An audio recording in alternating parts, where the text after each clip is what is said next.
Wednesday morning இன்னைக்கு காலையில கீரை குழம்பு தான் வைக்கலான்னு சொல்லிட்டு, இந்த பருப்புலாம் போட்டு கடைசல் மாதிரி பண்ணலான்னு சொல்லி பண்ணியிருந்தேங்க.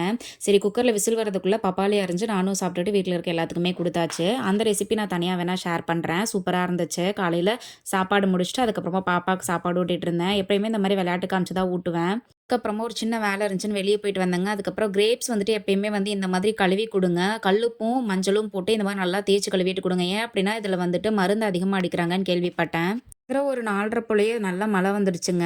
என்னடா இந்த ஊர் மட்டும் மழையே வரமாட்டேங்குது. ரொம்ப வெயிலா இருக்கேன்னு சொல்லி ஃபீல் பண்ணிட்டு இருந்தேங்க. நல்ல வேளையா இன்னைக்கு வந்து ஓரளவுக்கா மழை வந்துச்சு. நானும் தலைக்கெல்லாம் குளிச்சுட்டு பாப்பாவுக்கும் ரெடி பண்ணி விட்டுட்டேங்க. அப்புறமா கருப்பு மூவி ரொம்ப நாளா பார்க்கலான்னு சொல்லி நெனச்சுட்டு இருந்தேன். சரி தியேட்டருக்கு தான் போய் பார்க்க முடியல. வீட்லயாவது பிரைம் வீடியோ ஃப்ரெண்டு கிட்ட கடன் வாங்கி அதில தான் பார்த்துட்டு இருந்தேன். அப்படியே துணியும் மடிக்காம இருந்துச்சு. அதையும் மடிச்சு வச்சுட்டேன். முக்காவாசி பார்த்து முடிச்சுட்டேங்க. இன்னொரு கால்வாசி இருக்கு. நீங்க அந்த படம் பார்த்துட்டீங்களா? உங்களுக்கு அந்த படம் எப்படி ஃபீல் ஆச்சுன்னு கமெண்ட்ல சொல்லுங்க. நைட்டு தோசையும், தக்காளி குழம்பும் செஞ்சிருந்தேங்க. பாப்பாவுக்கு பால் குடுத்தேன் குடிக்கவே இல்ல. இன்னைக்கு டே இப்படி தான் போச்சு. உங்களுக்கு எப்படி போச்சு? Tata by.